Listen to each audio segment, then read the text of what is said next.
మాట్లాడుతున్నటువంటి ధోరణి ఇది కూడా, ఈయన మాట్లాడింది కూడా. నిజానికి అక్కడ అమెరికన్ పాలిటిక్స్లో ఉన్నటువంటి గందరగోళాల గురించి ఆ దాడి నేపథ్యంలో చాలా విస్తృతమైన చర్చ జరుగుతోంది. దానికి ఏదో మేరకు దోహదపడేలాగా మాట్లాడాలి ఎవరు మాట్లాడినా. రైట్. ఇంకొక అంశంలోకి వస్తే కనుక సార్, ఈరోజు హోంమంత్రితో భేటీ కావటం కోసం, అమిత్ షాతో భేటీ కావటం కోసం చంద్రబాబు నాయుడు గారు ఏపీ ముఖ్యమంత్రి 2 వారాల వ్యవధిలో రెండోసారి వెళ్తున్నారు. అంటే దీని మీద వైఎస్ఆర్సీపీకి అనుమానాలు ఏంటంటే, ఇదేదో జగన్మోహన్ రెడ్డి గారి అరెస్టు వ్యవహారాన్ని తెర మీద తీసుకొచ్చి ఆయన్ని రేపు ఈ అసెంబ్లీ సెషన్ లోపలే, అంటే బడ్జెట్ సెషన్ ఉంది కదా, ఓటాన్ని పెడుతున్నారు, ఈ లోపలే అరెస్ట్ చేయించాలి, దానికోసం ఆయన ఒత్తిడి తీసుకురావడానికి వెళ్తున్నారు అని. ఇది ఎంతవరకు మనం దీన్ని విశ్వసించవచ్చు? అంటే ఆయన ఓడిపోయిన మరుక్షణం జైలుకి వెళ్ళిపోతాడు అనే ప్రచారం జరుగుతోందండి. ఎప్పుడు జైలుకి వెళ్ళిపోతాడు అని చాలా ఆతృతగా ఎదురు చూస్తున్నటువంటి వాళ్ళందరూ కూడా ఇప్పుడు ఢిల్లీ ఎప్పుడు బయలుదేరినా చంద్రబాబు నాయుడు గారు జగన్మోహన్ రెడ్డి అరెస్టుకి రంగం సిద్ధము అనేటువంటి వార్తే రాసేస్తున్నారు. ఒక స్టాండర్డ్ టెంప్లెట్ ఒకటి పెట్టేసుకుని దాన్ని మార్కెట్లోకి సర్క్యులేషన్లోకి వదిలేస్తున్నారు.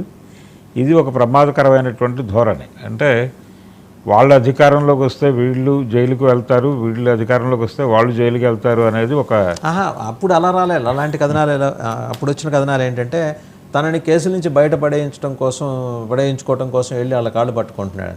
అది ఒకటి. అంటే చంద్రబాబు అరెస్ట్ అప్పుడు అంతకు ముందు కూడా ఆయన 2 సార్లు వెళ్ళాడు. చంద్రబాబు అరెస్ట్ టైంలో ఒకసారి ఢిల్లీ పర్యటన జరిగింది జగన్మోహన్ రెడ్డిది. ఈ సందర్భంగా ఆయన ఏదో అక్కడ సీరియస్గా ప్రాధేయపడి ఒప్పించుకున్నాడు అన్న ధోరణిలో మాట్లాడేశారు. అయితే కక్ష సాధింపు అరెస్టులు ఉంటాయి అనేది ఎస్టాబ్లిష్ చేసే ప్రయత్నం చేస్తున్నారు. అంటే దీనికంటే కూడా ఉత్తమ మార్గం ఏంటంటే, ఒక జోక్ సర్క్యులేట్ అయింది ఆ టైంలో. వైఎస్ఆర్సీపీ జైలు అని ఒకటి, అలాగే టీడీపీ జైలు అని ఒకటి కట్టేసి, వీళ్ళు ఓడిపోయినప్పుడు వాళ్ళు ఓడిపోయినప్పుడు వీళ్ళు ఆ జైల్స్లోకి వీళ్ళే స్వచ్ఛందంగా వెళ్ళిపోయి కూర్చుంటే బెటర్ కదా. ఈ గొడవ ఉండదు ఇంకా ఎవరికి.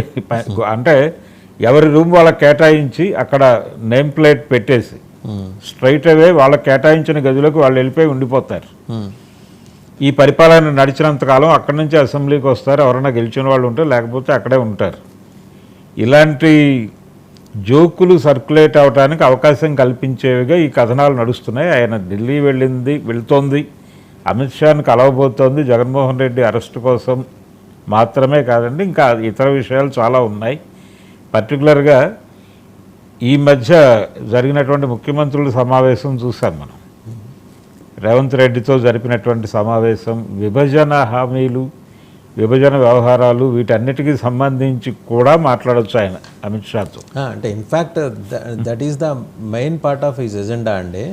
విభజన హామీల అమలుకు సంబంధించి, అలాగే తెలంగాణతో పెండింగ్లో ఉన్న ఇష్యూస్కి సంబంధించి, ఇంకా పైన స్టీల్ ప్లాంట్. ఎందుకంటే ఇంకొక స్టోరీ ఏంటంటే, నేషనల్ మీడియా నుంచి అందుతున్న ఇన్పుట్స్ ప్రకారం కుమారస్వామి గారు, రైల్వే మంత్రి, శాఖ మంత్రి కుమారస్వామి గారు డీటెయిల్ రిపోర్ట్ ఇచ్చేసారట. అయిపోయింది. ఆయన చాలా ఫాస్ట్గానే ఉన్నారు. ఇచ్చేసేదంటే ఆల్రెడీ వీళ్ళు ప్రిపేర్ చేసింది, సెయిల్ తరఫున ప్రిపేర్ చేసిన రిపోర్ట్ ఏదో ఇచ్చుంటారు. దాంట్లో రాష్ట్ర ప్రభుత్వానికి అభ్యంతరకరమైన అంశాలు కొన్ని చొప్పించారు, దయచేసి వాటిని పరిగణలోకి తీసుకోమాకండి అని చెప్పడం కోసం, ఇన్ పర్సన్ వెళ్ళి ఎక్స్ప్లెయిన్ చేయడం కోసం. అంటే చంద్రబాబు గారు ఏ మాట కమాట అంటే చాలా అకాడమిక్గా వెళ్తారు. ఆయన రిపోర్ట్ మీద డిస్కస్ చేయాలి ఫలానా మినిస్టర్స్ అంటే ఆయన హోంవర్క్ చేసుకుని పోతారు. మిగిలిన చీఫ్ మినిస్టర్స్ మాదిరి సెక్రటరీ సెపరేట్ చేయడం కాదు, ఆయన స్వయంగా చదువుకుంటారు. డెడికేటెడ్ వర్క్ చేస్తారు. ఆయన చేసి మదింపు చేసుకుని కూర్చుంటారు. ఆయన అభ్యంతరం ఏంటంటే, ఇప్పుడు కుమారస్వామి గారు చెప్పిన అంశాల్లో స్టీల్ ప్లాంట్ ఒకవేళ సెయిల్కి అప్పచెప్పే పని అయితే 15,000 ఎకరాలు భూమి ఉంది చూడండి, అది కూడా సెయిల్కి అప్పచెప్పాలని చెప్పేసి కుమారస్వామి గారి రిపోర్ట్లో ఉందిట. ఇవన్నీ టకారాలే, అది ఆయనకి తెలిసింది. సో దీని మీద లేదు, పర్సనల్గానే మాట్లాడదాము, దయచేసి ఆ 15,000 ఎకరాలని సెయిల్కి అప్పగించమాకండి, రాష్ట్ర ప్రభుత్వానికి అప్పగించండి అనేది ఈయన అభ్యర్థన. అంటే ఒకటండి, 15,000 ఎకరాల మీదే గత ప్రభుత్వం కన్ను ఉంది, ఈ ప్రభుత్వం దృష్టి కూడా ఉంది. దాంతోపాటు దాన్ని సెయిల్కి పంపించటం అనేది కూడా ఒక రకంగా అక్కడ సెంటిమెంట్లను గౌరవించినట్టు అవుతుంది. ఆ ప్రతిపాదన వస్తుంది అనేది మనం మొదటి నుంచి అనుకుంటున్నదే. అయితే ప్రైవేటీకరణ అనేది లేదు అనేది ఒకటైతే స్పష్టపరిచి వెళ్ళిపోయాడు ఆయన కుమారస్వామి. మీకు ఆ క్లారిటీ కనిపించిందండి ఆయన మాట్లాడినప్పుడు? లేదు ఆయన అంటే మసిపూసి మారేడుకాయ చేసే ధోరణే. అయితే మేము ఆందోళన పడకండి అన్నాడు, అంతేగాని ఆందోళన ప్రైవేటీకరణ అనే మాట అలా అక్కడ ఆందోళన పడద్దు అనేది ఒకటి బలంగా గుర్తించాల్సిన విషయం ఏంటంటే ప్రస్తుతం జరుగుతున్న పరిపాలన అంతా కూడా ప్రపంచ బ్యాంక్ నుంచి జరుగుతున్న పరిపాలనగా మాత్రమే భావించాల్సి ఉంటుంది. లిబరలైజేషను, ప్రైవేటైజేషను, గ్లోబలైజేషన్, ఎల్పిజి విషయానికి సంబంధించి ఏ విధమైనటువంటి మొహమాటాలు ఉండవు. మొహమాటం ఉంది అని చెప్పే పరిస్థితి కూడా లేదు అక్కడ. సెంటిమెంట్లకు తావులేని రాజ్యంలోకి వచ్చేసాం మనం. కాకపోతే విశాఖ ఉక్కు అనే సెంటిమెంట్ని పొలిటికల్గా వాడారు. వాడినటువంటి పార్టీలే ఇప్పుడు అధికారంలోకి వచ్చాయి. కాబట్టి దాన్ని ఆ ఇమేజ్ కాపాడుకోవటంలో భాగంగా దీన్ని ప్రొటెక్ట్ చేసుకోవాల్సినటువంటి అవసరం కూడా ఉంది. దాన్ని గుర్తించే ఇప్పుడు ఈయన వెళ్తున్నాడు. వెళ్ళి ఇది శైలిలోకి పంపించడం అనేది వీళ్ళకి ఉపయోగపడే అంశమే. చంద్రబాబు నాయుడు గారికి కొంతవరకు ఉపయోగపడేటువంటి అంశం. తద్వారా ఆయన మీరు తర్వాత ఇంకేదైనా నిర్ణయాలు తీసేసుకోండి, పర్వాలేదు. దీంతోపాటు ఈ 15,000 ఎకరాలు స్టేట్ గవర్నమెంట్కి అప్పచెప్పేస్తే మేము మా అభివృద్ధి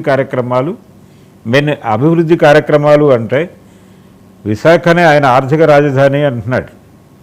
అంటే చాలా ఫైనాన్షియల్ యాక్టివిటీస్ అక్కడ జరపడానికి అవకాశం ఉంది అని. అందులో భాగంగా వివిధ కంపెనీలకి కేటాయింపులు. జగన్మోహన్ రెడ్డి ఎలాగైతే ఋషికొండ ఆ చుట్టుపక్కల ప్రాంతాల్లో నేను ఐటీ హబ్గా మారుస్తాను ఇవన్నీ మాట్లాడాడు ఆయన. ఈ 15,000 ఎకరాలు వీళ్ళకి రిజర్వ్ నిధిగా ఉంటే వీళ్ళు బయట కంపెనీలను అట్రాక్ట్ చేసి మీకు మేము సానుకూలంగా సింగిల్ విండో పెట్టి ఎటువంటి ఇబ్బందులు లేకుండా స్థలాల కేటాయింపు జరపగలము అని ధైర్యంగా భరోసా ఇవ్వగలుగుతారు. అందుకని కావాలి ఆయనకి. అందుకని ఈ